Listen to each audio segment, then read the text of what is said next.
Now, ladies and gentlemen, I have something that's going to save your life. But at first, let me put your minds at ease. I am no quack, nor am I a charlatan, nor am I a snake oil salesman. Now, what is snake oil? Does anybody know what snake oil is? Anyone? Anybody heard it? Do you know what snake oil is?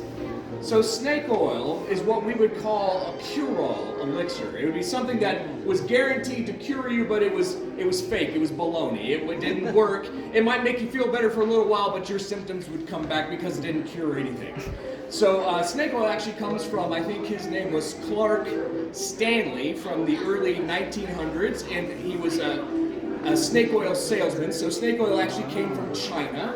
It was actually made of snakes, water snakes, and the properties from the water snake were actual anti-inflammatory. So if you used it on your body, it would actually make you feel better. It would take away the inflammation.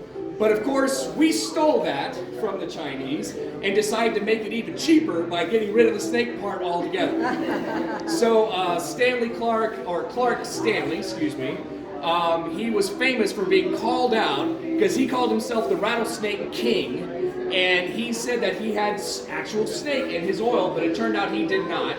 It was just mineral oil and cayenne pepper and mint oil, all which would feel like it's doing something because it would tingle and it'd be hot, and but it actually wasn't doing anything. So that's why we call snake oil salesmen to this day. But back in the 1800s, they did literally sell oil made of snake to make your ligaments feel better.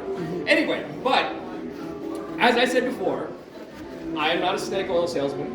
What I'm going to do is I'm going to arm you with the tricks that these men used to use to sell their cure-all elixirs. Now, one of the tricks that they would use would be that of the mint and liniment oil. They would get some poor guy from the audience, some poor farmer, and they'd take their concoction, they'd rub it into their arm or leg, and the mint and liniment oils would dull the pain just long enough for them to take your money. Now, I'd feel better too if I had a nice massage. Yeah.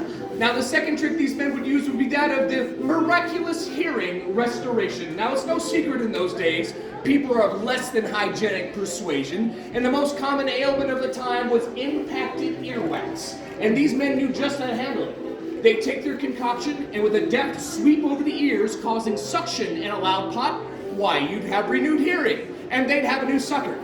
Now that's not all. These men would show up a week in advance, selling miracle pills guaranteed to rid the body of putrefaction and infestation.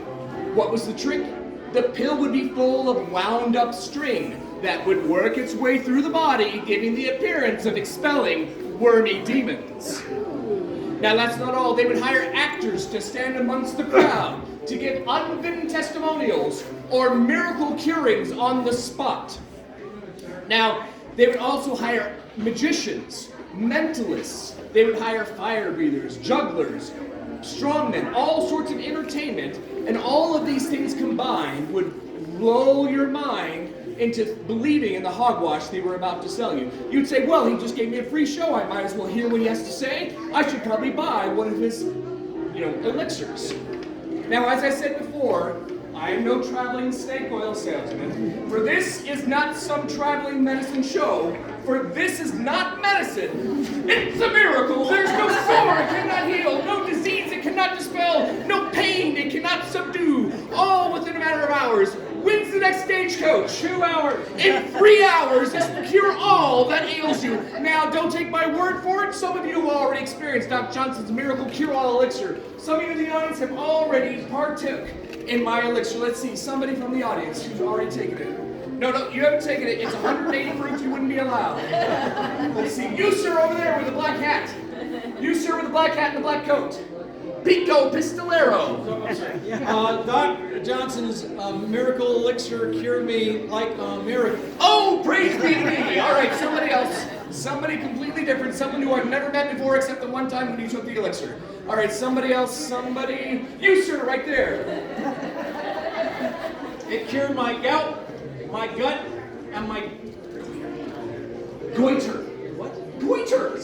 Just say it. Goiter. Oh, the Lord giveth, and Doc Johnson's miracle cure taketh away. All right, one last person in the audience who's taking my elixir. One last person. You, sir, right there. Yeah, it's a miracle. Buy it. Okay, that's enough testimonials, ladies and gentlemen. This sale is leaving town, so you better get on the wagon, or often as the case may be, it is 180 proof. My 11 herbs and spices are guaranteed to cure dropsy, ague, neuroplexy, gout, edema, and rickets. Palsy, orneriness, internal slime fever, scurvy, opulence, nitpicking.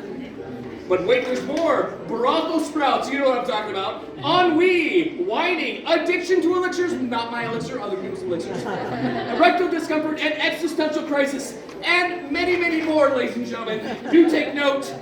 Tick fever, heat fever, and ice fever. It cures all those fevers. Now, there are some possible side effects I must warn you about, and those side effects include fever, apoplexy, tingling in extremities, angina, loss of vision, insomnia, narcolepsy, chronic anal leakage, indecent exposure, death, eviction of corpus, necrotic tendencies, cessation of pronouns, endless slumber, and my favorite, ladies and gentlemen, sudden afterlife. What a glorious surprise, am I right?